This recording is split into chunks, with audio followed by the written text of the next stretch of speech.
Well, here we go, everybody. Welcome back to the Bass Commissioners. Who are the Bass Commissioners, you might ask?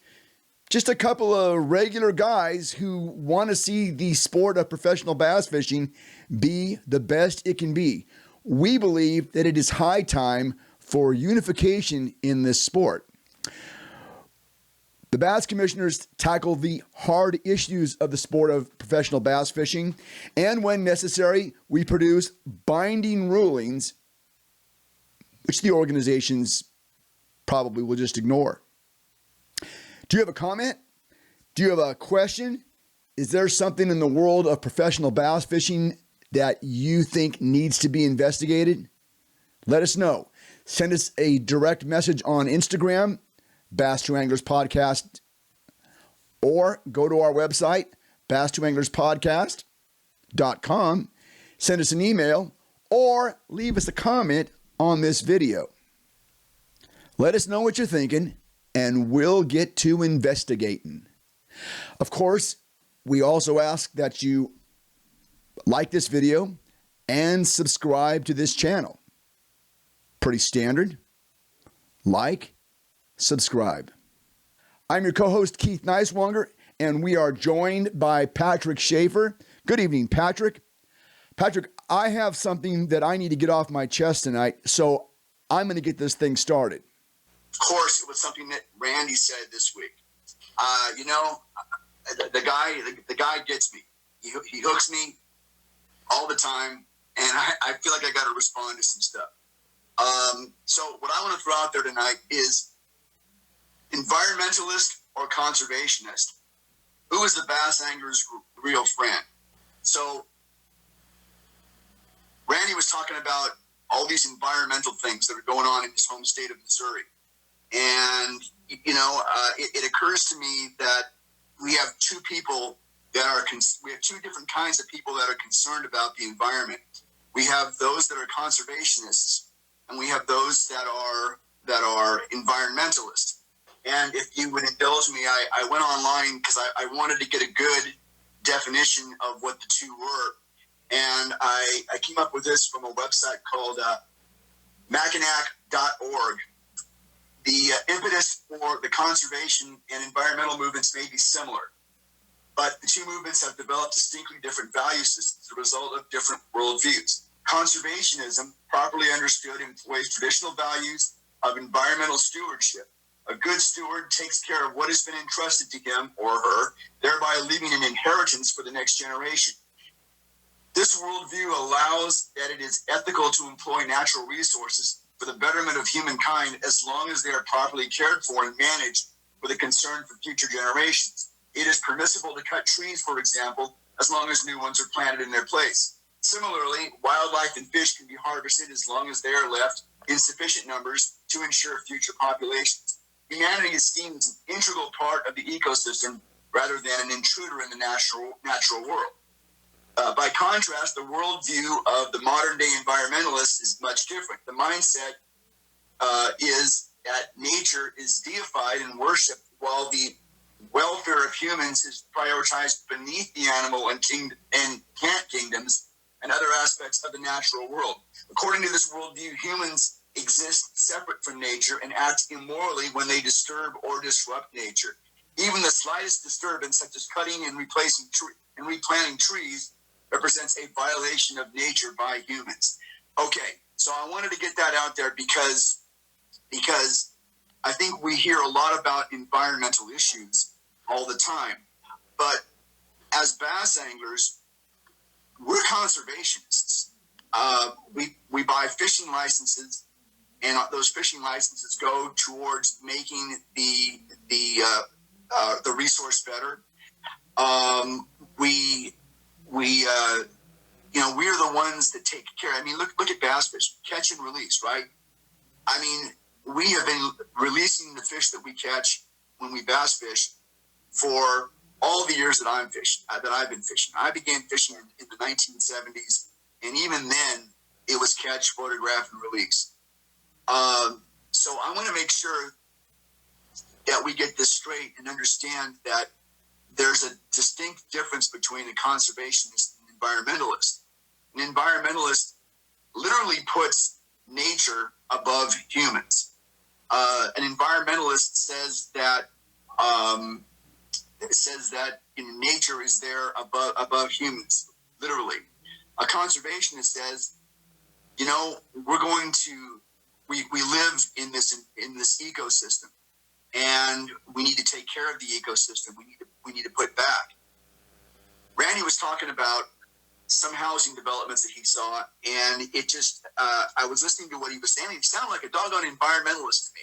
It does not sound like a friend to bass fishing. What either Randy doesn't know or what he doesn't talk about is that every one of these housing developments that takes place, it cuts into some forest, but there are environmental impact reports that are done, and in these environmental impact reports, there are costs assigned to the builder that builder must provide. You don't know what those costs are. It's possible that the environmental impact report is going to require that builder to plant fish in a nearby lake, or to restock deer, or to replant forest. There's all kinds of things that are involved in those environmental impact reports. Anyway, I'm not sure what kind of ruling we have on this tonight, but I wanted to make sure that we started tonight making sure that we got the record straight. Conservationists are bass fishermen's friends. Environmentalists are not. I agree. Sorry about that, Dan. That's okay. I mean, I feel like, an environmentalist to me is, they're the ones that are out there telling you, don't put your bass boat in the lake, and you should do everything electric, and you should not even fish. You should just stare at the water. And, like you said, a conservationist, that's what we, like you said, we are as fishermen and or hunters and everything else. As I got older, it wasn't about, I tried to shoot or kill or catch and keep what I needed to. I've never kept a bass. I have had bass that somebody else kept, and I really didn't think it tasted that good. So, right. But I saltwater fish, and we catch trout and redfish, and there's times that I go down there and I catch them and I throw them back. If I'm fishing all day catching a bunch of little ones and I only catch one that's big enough to keep, then I let it go, because I'm not going to keep just one fish. But I feel like when you call yourself an environmentalist, you're the ones that are, hey, everything needs to be electric. Everything you're the Green New Deal, and I don't, those are the people that want to ban all hunting and all fishing, and we don't want to drill for oil anywhere, but we don't have a problem tearing up 7,000 acres and put a solar farm in. That's perfectly okay. So we're going to get in our private jets and fly to our next thing, right? Yeah, exactly. Yeah, that's okay. It's okay if we do that. And it doesn't matter how much crap we use or destroy to mine to make batteries or anything like that. As long as it's in your electric car, it's okay. But I just wanted to bring this up tonight, because I feel like we hear environment. Everybody's for the environment. Right. There's nobody that's not for the environment. But there's a difference between an environmentalist and a conservationist. To me, an environmentalist is just pointing out all the problems. A conservationist is actually doing something about it. Right. Hunters, anglers are doing something about it. My gosh, look what Major League Fishing does with their format, the catch, weigh, release. That's amazing. Even and BASS, they have live weigh-ins and they put fish on scales, but those fish are taken care of very well and released again. So I've always felt that what we do is good for the environment, not bad. I don't think we're taking away. No, anyway. Go ahead. That's the point. Is if as conservationists we have to go out and harvest fish or harvest animals whether it be deer or elk or whatever, because if not, then they would become overpopulated and they're just going to die from not having anything to eat. Absolutely. So would you rather starve to death or be put out of there? I mean, or hopefully a quick ethical kill, or even with fish, vice versa. So they're either going to starve to death or that's going to happen. And the funny thing I've never understood is, like, these people that tell you, oh, well, like environmentalists or, hey, you shouldn't eat meat. But they don't get mad at the tigers that go out and kill zebras. So they're okay. We're just bad. But the tigers are okay. Like, I don't see you standing out there in, Africa trying to stop a lion or a tiger from attacking a zebra. But, again, getting off topic. But I just think that, as a conservationist, we buy our fishing license or a hunting license, and that helps pay for. I know that's what funds the Texas Parks and Wildlife, is us buying fishing license and hunting license and state park passes and stuff like that. And again, I'm all about doing good for the environment. I mean, I try to pick up from Carter Andrews. He started that deal, one piece a day, and every time I go out, like today I was out in the boat, I saw some trash floating in the lake. I hooked it with my crankbait, drug it in, I threw it in my boat. So whether I'm on the golf course or out hunting, when I went caribou hunting in Alaska, we found a piece of trash out in the middle of the tundra, and we brought it out with us.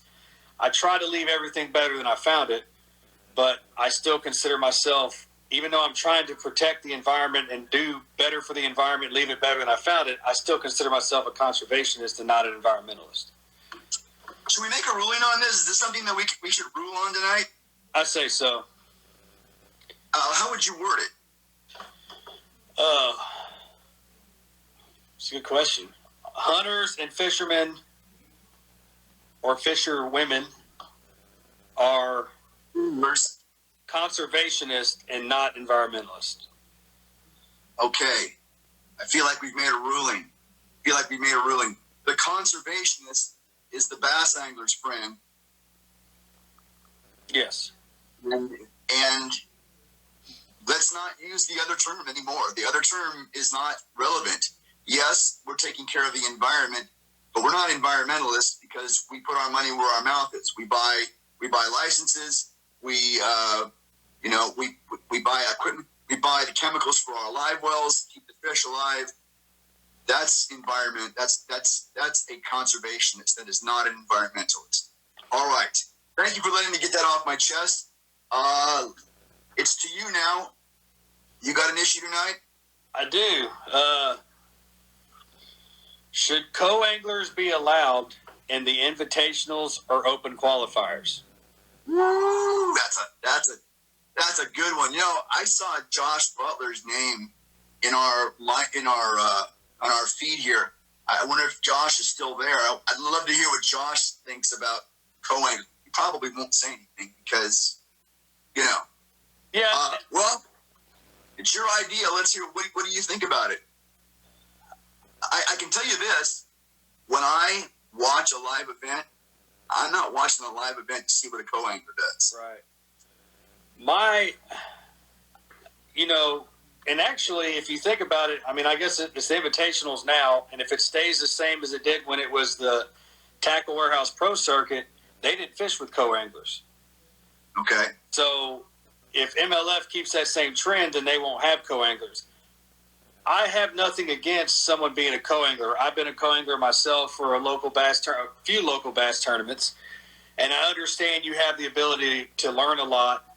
So if somebody's fishing like the lower, like the Toyota series or something like that, I don't have a problem with there being co-anglers. But I think if you're trying to qualify for a professional tournament trail, that you shouldn't have to contend with a co-angler. So, if I'm hearing you correctly, the lower tiered events, co-anglers are acceptable, but not in the upper qualifying events. So I'm going to guess that you're going to say that the bass qualifiers should not have co-anglers. Is that? I mean, if you're talking about the invitationals not having them, then you're saying also that Interesting. And That's a pretty tough one. I mean, and I know that would make a lot of people mad. And I know a guy that fishes as a co-angler quite a bit, and a few other people, and I would have to sit down, and obviously you'd probably have to ask them off the record because none of them would probably publicly come out and say it. Right. But I've never been in that situation where I was trying to qualify for whether it be the Bass Pro Tour or the Elite Series, where I had to contend with a co-angler in the back. But is it really hard? Like, do they cause issues? You know, them catching the fish that you possibly could have gone back for and got. Is that a problem? And they may say no, and they'd be like, oh, man, it doesn't bother me at all having them in there. But in my mind, I just imagine trying to qualify for this, and I'm focusing so hard, and I'm trying to be, you know, make it in the top 10 or whatever. I have somebody else back there. I completely agree. I will say this: there are several pros on the tour today that started as co-anglers, and I do think that co-anglers have a place in the sport. But I've heard horror stories, as you can, I'm sure, imagine, of co-anglers that are you know, that make it that are difficult, that, you know, either get in the way or, you know, cast across, these kinds of things. And I think I agree with you. In these events where guys are trying to make the upper echelon of the sport, they shouldn't have to contend with interference, so to speak. We're probably going to get in trouble for this. I'm sure I'm going to make some people mad with how I feel, but like you said, I'm trying to qualify for the Elite Series or the Bass Pro Tour, you know, the top level fishing, and I could potentially have somebody in the back that just decides to cast over my line and ruin everything I got going, and I don't make it because of that guy, not because of me, right? Because of that guy. And then what? I mean, and obviously I know you're not going to get the same co-angler every single tournament, and I know there's co-anglers out there that are great. I mean, Brian New fished as a co-angler for several years. That's the guy I was thinking of, yes. And so there's a lot of people.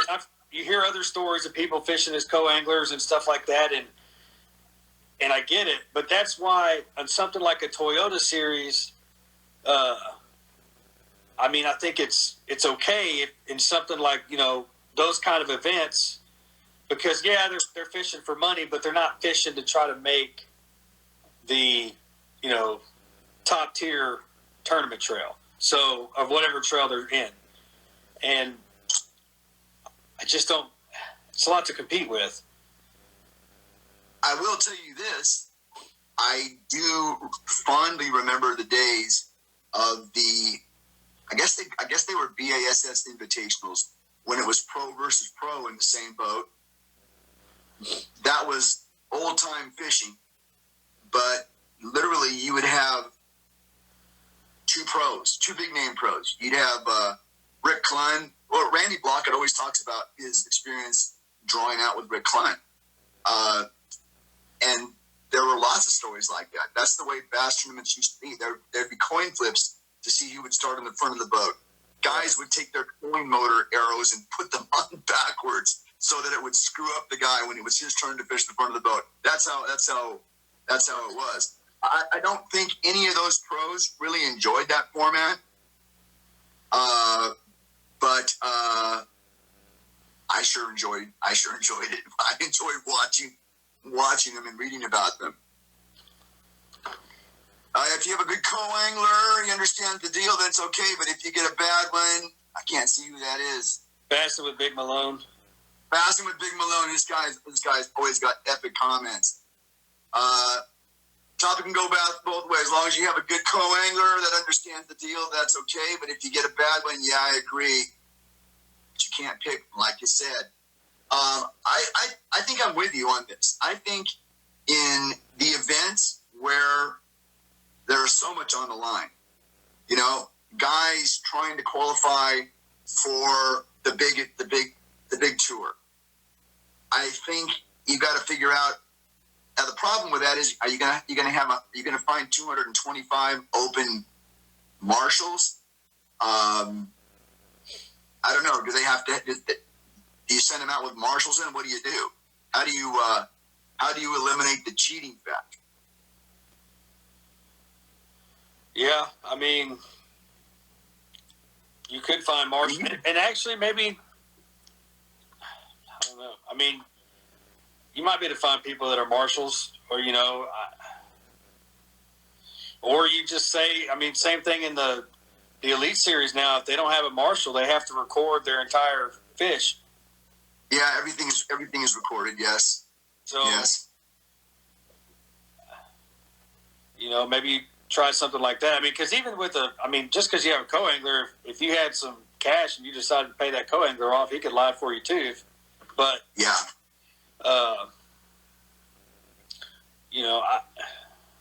And like I said, I mean, obviously and truthfully, I mean, which I guess this could be a conversation for another day, but do you really need that many boats in a field trying to qualify for the Elite Series? That we're missing a really important part of this big conversation, and I know it's an important part because I've looked at these things very carefully. The co-angler pays an entry fee, and that money goes into the pockets of the organization. Yeah. Just like the pro entry fees, and I think there's a lot of things about those co-angler entry fees that make up the big economics of the sport. I mean, they need that money to be in that. But we don't have to play by those rules. We're commissioners. We can make a ruling however we see fit. Do we really think anyone's gonna abide by this? I don't think so. I'd like to suggest that we rule that co-anglers cannot be in the high-level qualification events. I agree. Wow. Another binding ruling set out by the bass commissioners. Maybe we'll make some people mad. I crack up with sometimes because I live in California and we're just different here. But we've got our co-angler situations in California. It's shared weight. The event you fish with a pro in several of the organizations, you fish with a pro and they combine your weight. Oh, wow. So the pro gets whatever the boat gets. Now, that creates, like the U.S. Open and the WAN Bass events, the co-angler weight counts with the pro event. That creates tremendous camaraderie. It creates tremendous, it incentivizes the pro to work with the co. And, it's kind of like a team tournament with a different partner each day. But I will say this, there have been times when pro anglers have walked across that stage and the co caught 4 out of the 5 or 5 out of the 5. And when that happens, you're just like, So right. There you go. I don't know if that system is any better. I do know that our fisheries are pretty tough. And if the co-angler feels like the pro is working with him, I think there's a little bit better feeling for some of those events. But I'm not a big fan of the shared weight. I mean, I know what it is. We use it, but I'm not a big fan. I mean, it's cool to an extent, but if the problem would be is if I was going out trying to qualify for the Elite Series and I was doing a shared weight and my co-anglers, I just get really good co-anglers all year. And then I all of a sudden qualify for the Elite Series or the Bass Pro Tour, and then I go out on the Bass Pro Tour and I get my butt kicked and everybody's like, well, what happened here? Well, what happened was I never actually caught any fish during the Opens. My co-anglers did. They just helped me qualify. Right. So my co-anglers used my live electronics and they caught all the fish. Yeah. and if somebody can come at me with a good explanation as to why co-anglers should be allowed, I'd be willing to hear it. But Yeah. From just my opinion, looking at it, I wouldn't. Me personally, going out there as a co-angler, I would be nervous if I was fishing with, one of these guys trying to make it to the Elite Series. Like if I was out there like Bobby Lane or Ishman Rowe, they're both trying to go back on the Elites. If I was fishing with one of them, I would almost want to just sit there and not even cast my rod at all, because I wouldn't want to do anything that could, not that I think those guys would be rude, but I wouldn't want to do anything to cost those guys their chance at making it. Well, that's why I think that at the open qualifier level in BASS, there shouldn't be a co-angler. There should be a guy that wants to learn, and that person is the marshal. Yeah. That person is there, for safety. That person is there to, I don't know if the opens are going to be using, Score Tracker. That's the wrong organization. Oh my gosh, the wrong organization. Bass Tracks. I don't know if the opens are going to be using Bass Tracks, but they really should have those guys not fish. They should be in the boat but not fish. I think we've got a good ruling. Here. All right, my turn. Yes, sir. You ready? This will raise some eyebrows. So I'm sure you do this, but I go and I watch all the tournament videos I can possibly see. And the thing that's exciting to me about it was cameras in the boat. You can see these things. And I was watching an event within the last year, and it was a ledge fishing event on one of the ledge famous lakes. And some of the biggest names in the sport were using their forward-facing sonar, and they were casting at fish they could visibly see. And they were ripping jigging spoons, big flutter spoons, ripping big flutter spoons, and they were ripping crankbaits, and they were ripping jerkbaits. And I saw more than one fish foul hooked, brought to the boat, weighed, brought to the boat, and perhaps put in the live well, perhaps weighed and released. I'm not saying who it was, but counted. And it got me thinking, I like forward-facing sonar. I think it's exciting. When I get to watch the fish in the water, I get very excited. Forget to catch them sometimes, but it's exciting to me to see that. But does that give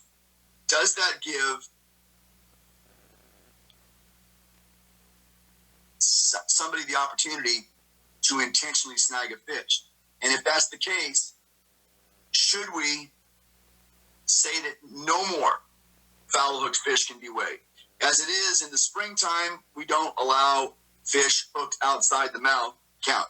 Do we need that for the entire year? I think so.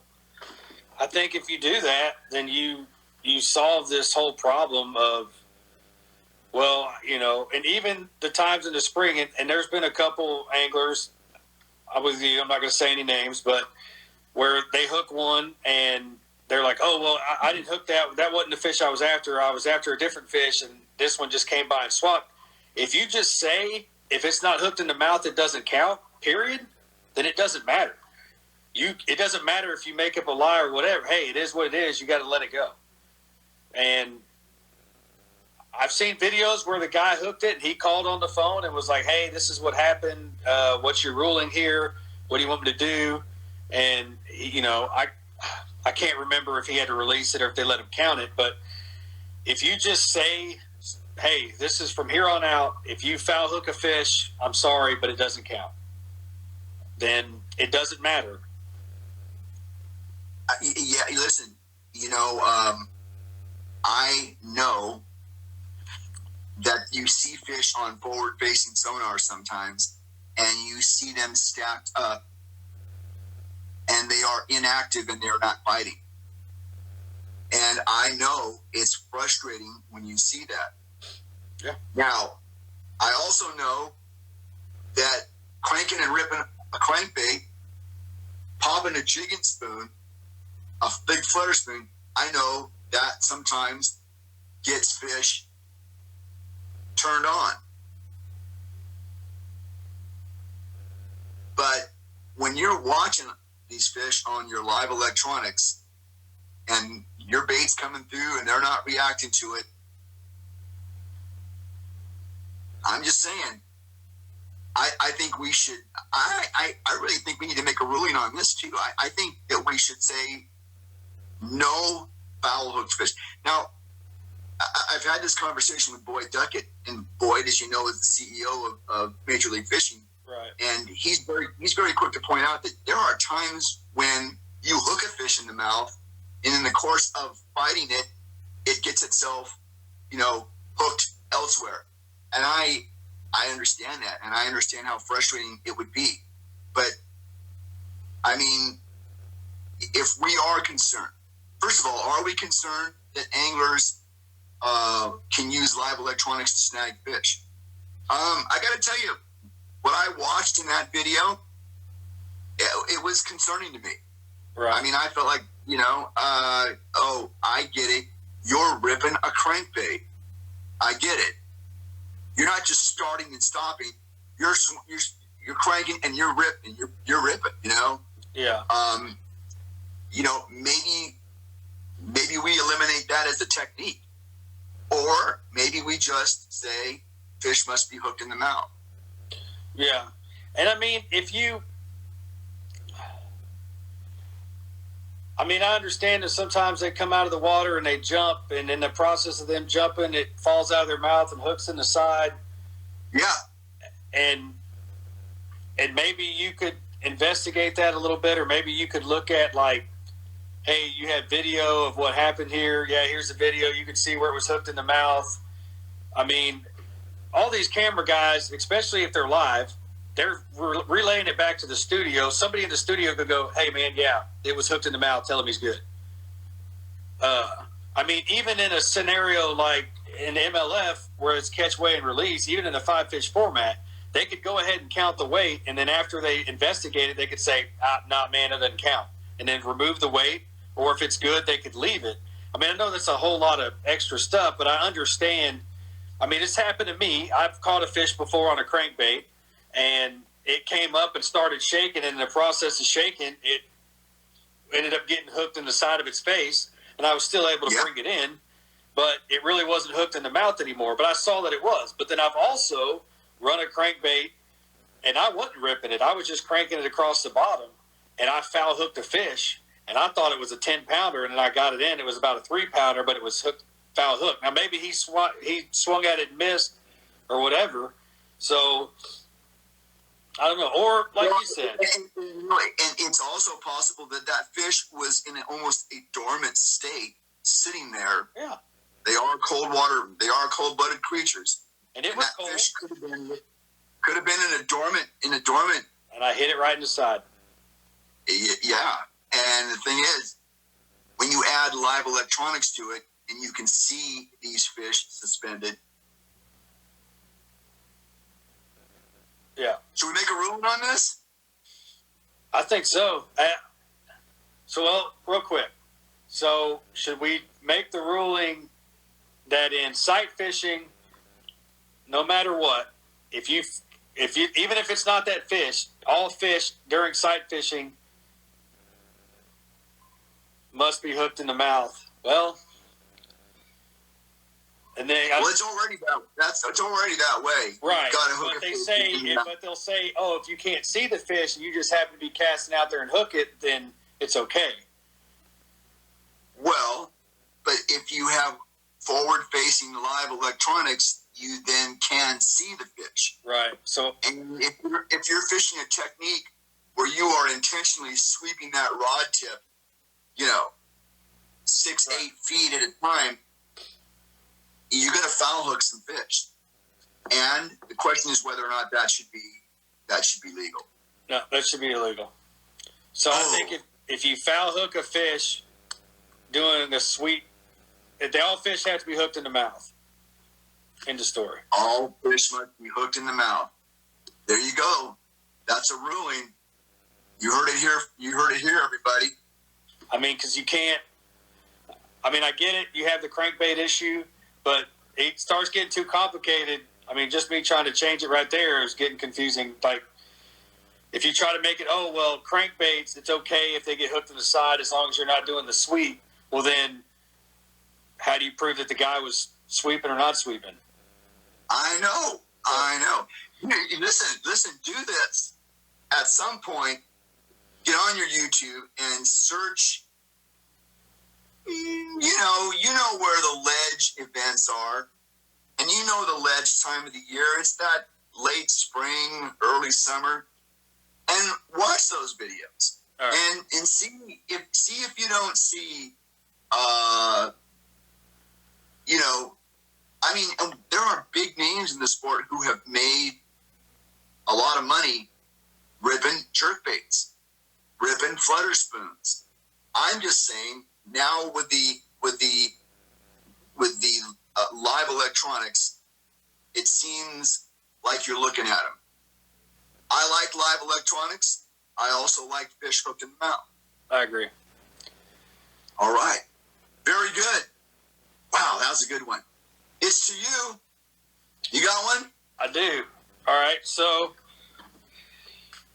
should there be a limit to the number of graphs allowed on a boat? And if you'd have asked me this question 3 years ago, I would have said, nah, don't worry about it. But now every time you turn around, they're adding more. And there's 3 up front, then there's 4 up front, and then there's 2 in the back. And I'm not saying my boat, I have 2 at the console, and I have 2 on the bow. And it would be great to have 3. I understand. I mean, it would be great if I could have like live scope on one and then have my Humminbird 360 on one and then could have mapping. But at what point is enough? Because unfortunately,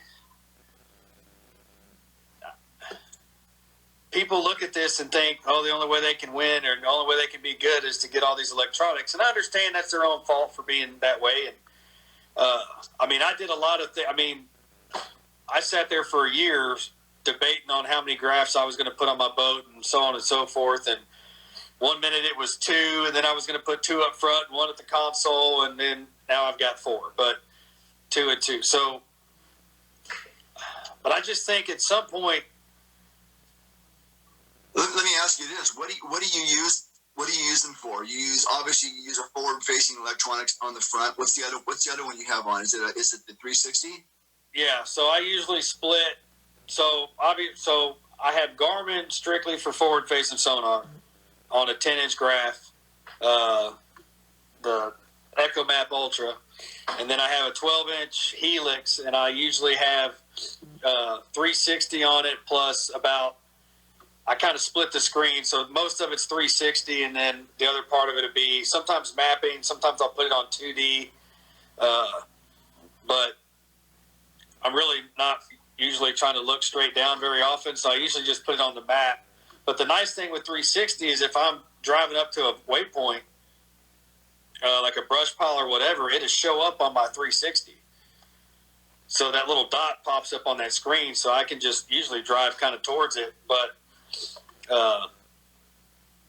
and then at the console, I got everything. I got side scan, down scan, 2D, and then mapping.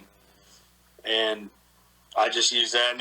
And honestly, it's been pretty exciting because, like I said, I fish Lake Conroe, and there's areas that I've been fishing for years.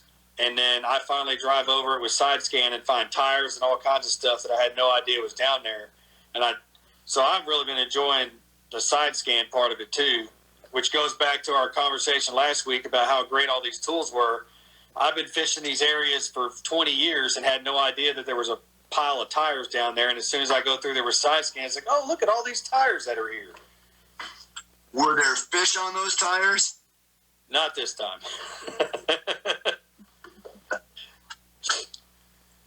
Well, I don't know that I have a feeling on this. You make a very compelling argument. I'm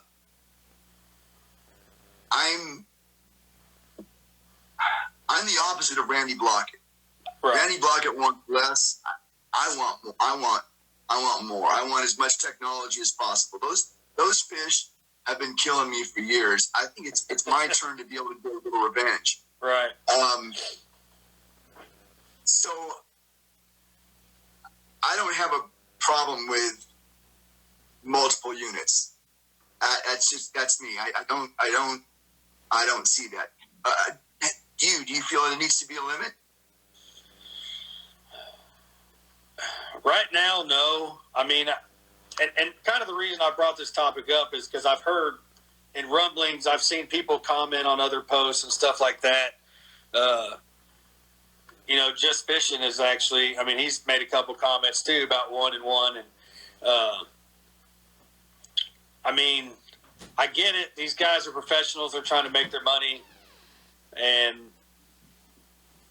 I mean, I think if it gets to the point where they're starting to stack 4 or 5 or 6 graphs up there and, you got forward-facing sonar and then one for perspective mode and then one for 360 and then one for something that Lowrance comes out with, and then maybe at some point you might have to try to be like, all right, guys, I mean, you're going to have a whole second boat just to haul your batteries to power all your graphs. Talk about carbon footprints. Wow. Well, what we can do is we can put this off until a later date when and if this ever becomes a problem. Let's do that. All right. So let's see if there's a ruling on this or not. This topic, there may not be a ruling. It may be something that we talk about. The catch weigh release format, along with a live scoring system, is the way of the future. There's no need to transport fish to a weigh-in. What do you think? I thought about this one a lot. This is obviously, a pro Major League Fishing rant. I'm pro bass fishing. I don't root for one organization over the other. I guess maybe some of my contemporary stars fish Major League Fishing because they're older like me. But I love both. I love all the tours. Right. But I really like the idea that as a competitor, you know what the competition is doing. I like the idea that there is a judge on the boat. And I like I think we don't need the big tournament weigh-ins anymore. See, so when MLF came to Lake Conroe, that was when their first season they used to do the, where they bring everybody across the stage and talk to them about their day. And all that was pretty cool. And, I was there and I got some autographs from, a few of them. And once I finally figured out that they were driving around behind us and then signing autographs. But then I went to the Redfish Cup down in Port Aransas, and being there and wondering what those guys were going to come in with, or watching the Bassmasters Classic and wondering if Jason Christie was going to have enough to win it finally, was awesome. But I've also heard that in some of these smallmouth tournaments up north that they have a lot of fish that die after the weigh-in because they just can't handle the depth that they're brought up from and all this other stuff and the stress and everything else. Or the temperature. I don't remember what I was listening to, and they were kind of talking about it a little bit, and they didn't go into a lot of details. So in the conservationist side of me, if we're killing fish by bringing them to a weigh-in, then what are we accomplishing? I mean, I feel like you could still, if you wanted to catch, weigh, and release them, you could catch them, weigh them. That weight could be recorded. And, you know, because most of the time, the bass track is just a guess. Like that guy picks the fish up and says, hey, I think it's about 5 pounds, and that's what they record. Right. So Right. you could still have that. You could have somebody in the back that wrote it down, and you wouldn't necessarily have to tell anybody what it is. And you could still have the suspense of them coming across the stage and, hey, this was your weight. But I don't know. I mean, I'm sure the MLF guys, they're okay with how they do it because that's how they've been doing it. But then you hear the guys that talk about walking across the stage and, you know, that excitement and wondering when they set those fish up there, is it going to be enough for you to win? You know, like I said, I remember what it was like listening to, waiting to see if Jason Christie had enough. And, you know, because is this guy sandbagging or is this guy sandbagging? Is Jason, I mean, that part was pretty exciting to me. But, again, how much harm are we doing to the fish? And when they go do these, and this is my other question, when they go release these fish, how are they releasing them? Are they driving to 3 spots on the lake, dumping 10 here, 20 here, 30 here, and calling it a day? I mean, that fish being able to go back to where it's at, I mean, is that, you know, hey, it's there for somebody else to hopefully catch at a later date. So, I don't know. Well, we don't have to make a ruling on it. It's something that could be too controversial to rule on at this time. Like I said, I would much rather see the fish protected. I'd much rather see, you know, the made-for-TV aspect of it. I mean, really, what is the number of people that go to a live weigh-in compared to the number of people that watch it on a live stream? I gotta think. Well, I don't go to too many live weigh-ins. I watch all my stuff on my computer screen. Right. So to me, that format of a scoreboard, a live scoreboard where everybody knows what's going on, to me, that's far more compelling than the other. I won't disagree. I think the other is exciting. I think it's, you know, obviously there's a buildup. I've been to Bassmaster Classics and watched weigh-ins. But I just I don't know that the sport needs that. But the other side of that, too, is the only day that's really suspenseful and exciting is the last day.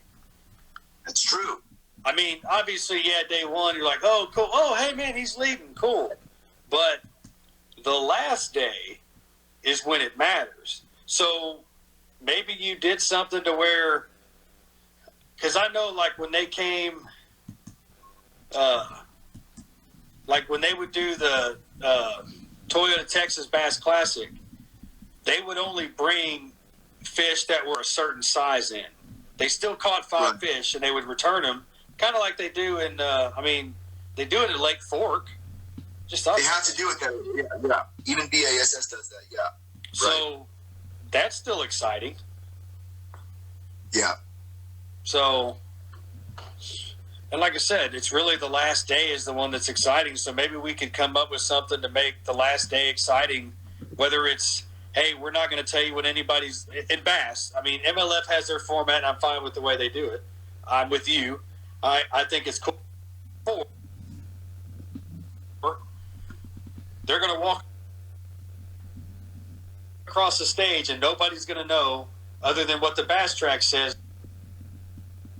nobody's going to know what anybody's got. That way, there you go. You can have your suspense, and you can wonder if Jason Christie's going to pull it off or not. Well, it sounds like we have a stalemate here on this issue, which is fine. It's good. Commissioners, you know, they can agree to disagree. All right. Well, to those of you that are still with us tonight, thanks for being with us. And we'll be back here next Thursday. Sounds good. Maybe Wednesday. I'll let you know. We'll figure it out. We'll figure it out. All right. Good night, everybody. Good night. Well, that's that. Another episode of the Bass Commissioners in the books. How many times do you hear people talk about being environmentalists? How many times do you hear about them, it seems more recently, coming down on the humans? We live on this planet as much as anybody else does, and I don't know. I don't think environmentalists are friends to bass fishermen. Conservationists, on the other hand, they are the bass angler's friend. Okay? Conservationists always want to leave the resources a little bit better than they were when they found them. And conservation is what this sport is all about. Several really good topics tonight, a couple of rulings, and it probably will be ignored, of course. And there you have it. Hope you like what we're doing here. If you do, leave us a comment. If you don't, leave us a comment. Please don't forget to subscribe. Until next time, stay safe out there, and we'll talk to you again very soon.